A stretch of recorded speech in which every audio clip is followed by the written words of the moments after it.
Da li ste ikada kao vegan imali dilemu šta raditi sa kožnim stvarima nakon što postanete vegan? Da li je etički biti vegan i nositi ovakvu garderobu i obuću, iako smo te stvari kupili pre veganstva? Da li je pogrešno kupovati polovnu kožnu obuću?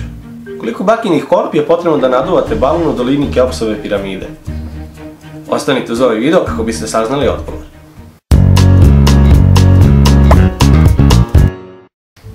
Zdravo još jednom i dobrodošli nazad na moj kanal. Ok, da najpre razjasnimo jednu stvar. Veganska odeća ili obuća su proizvodi koji u svom sastavu ne sadrže kožu, krzno, svilu, vunu, perje, bisere ili bilo koji drugi deo životinje koji bismo iskoristili u svrhe oblačenja ili ukrašavanja. Svako ko je vegan zna ovako nešto, ali eto imao sam potrebu da naglasim još jednom pre početka. Međutim, da li se dogodilo da vas pitaju nešto poput zašto ti kao vegan i dalje nosiš kožnu obuću? Ovako naizgled beznačajno pitanje vam možda do sad nije preterano privuklo pažnju, ali ako razmislimo o tome koliko zapravo ovako ponašanje odražava sistem vrednosti jednog vegana. Velika je verovatnoća da su mnogi od nas, pre nego što su bili vegani, zapravo imali jedan ovakav odjevni predmet kod kuće i sad nemamo predstavu šta da radimo sa tim. Kao neko ko se zalaže za potpuni prestanak zloupotrebe životinja, reklo bi se da jedan vegan u svom posjedništvu nipošto ne bi smeo da ima ovakav odevni predmet, jer na taj način bi se to sukobljavalo sa osnovnim načelima za koje se on zalaže. Međutim, da li je zaista tako?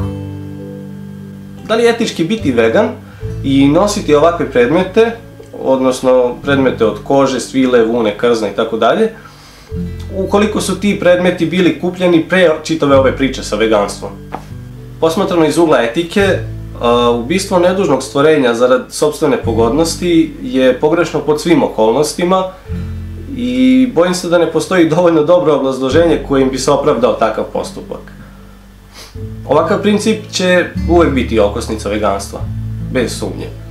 Međutim, pitanje nastaje onog trenutka kada je potrebno rešiti se ovakvih stvari koje jednostavno više nisu sastavni deo našeg načina življenja i to je nešto oko čega većina nas ima nedoumicu na koju u suštini ne postoji pravi odgovor. Kao neko ko više naginje pragmatičnom razmišljanju, ja lično dajem prednost praktičnom iskorišćenju svega onoga što imamo u datom trenutku. Znam da će to možda određenim ljudima isprva delovati kontradiktorno i u suprotnosti sa svim načelima, etičkim načelima za koje se veganstvo zalaže, ali zapitajte sebe sledeće pitanje. Da li se ne nošenjem ovakvih stvari sprečava dalja zloupotreba životinja? Da li će ovakav čin buntovništva nadomestiti štetu koja je već počinjena? Da li bismo kupovinom nove veganske obuće stvorili neke druge probleme kojih nismo možda trenutno svesni? Ako na trenutak razmislimo o ovim pitanjima, jasno je da ovakav postupak nema nužno vezne sa veganstvom, već sa onim šta dalje time prouzrokujemo. Ukoliko vas proganja osjećaj krivice zbog nošenja delova određene životinje ili jednostavno ne želite sebe više da podsjećate na to kako je životinja stradala da bi se došlo do tog proizvoda, možda nije loša ideja da te proizvode koje imate trenutno u posjedništvu poklonite nekome kome smatrate da je potrebno. Međutim, zašto naglašavam da se to pokloni? Zbog toga što prodajemo ovakvih stvari, mi zapravo i dalje podržavamo lanac konzumerizma koji je, po mom nekom skromnom mišljenju, u suprotnosti sa onim osnovnim načelima veganstva. Kada govorimo o etičkim načelima veganstva,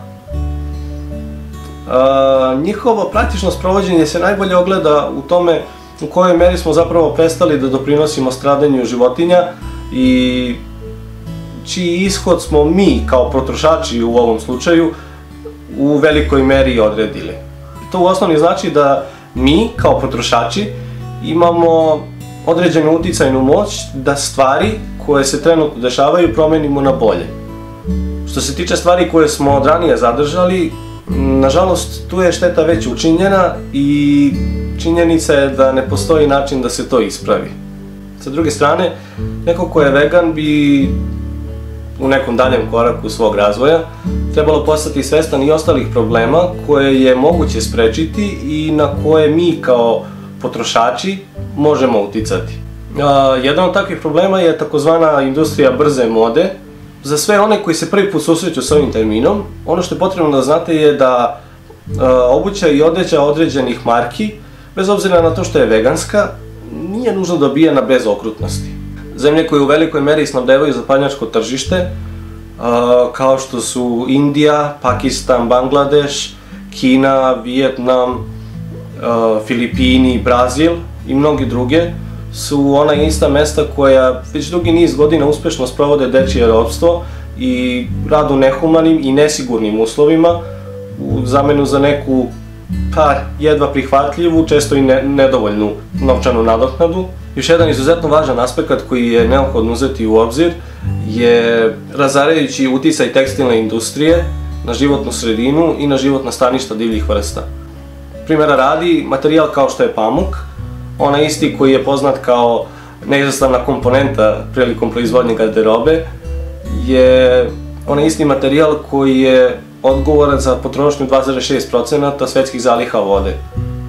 S obzirom da je veliki deo zemljišta gde se pamuk zapravo uzgaja nepogodan za te svrhe, potrebno je veštačkim putem navodnjavati to zemljište kako bi se stvorili odgovarajući uslovi za to. Pored toga, između 17 i 20% zagađenja industrijskih voda je prouzrokovano farbanjem tekstila i upotrebom različitih hemikalija koji se koriste za preradu i čišćenje materijala. Iz ovog se jasno vidi da mimo veganstva postoji mnoštvo drugih problema koje većinski nastaju kao posledica konzumerizma i da je stoga potrebno promišljeno usmeriti našu kupovnu moć, bilo da je u pitanju kupovina veganske obuće ili ne. U tom smislu pametnije je iskoristiti ono što već imamo ili jednostavno kupiti polovnu kožnu obuću umjesto da kupujemo novu vegansku obuću. Važno je da imate na umu da je šteta učinjena potražnjom tog proizvoda i da je potražnja ono na što je potrebno usmeriti pažnju.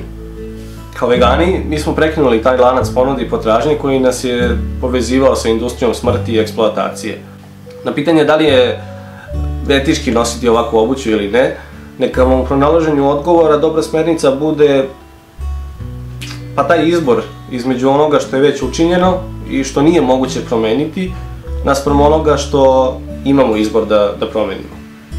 Znam da je u pitanju pomalo kontraverzna tema i da se možda neki od vas neće nužno složiti sa tim, ali eto, ja vas ovim putem samo molim da razmislite o tome i da vidite šta je po vašem mišljenju najpogodnije rešenje na sve ovo.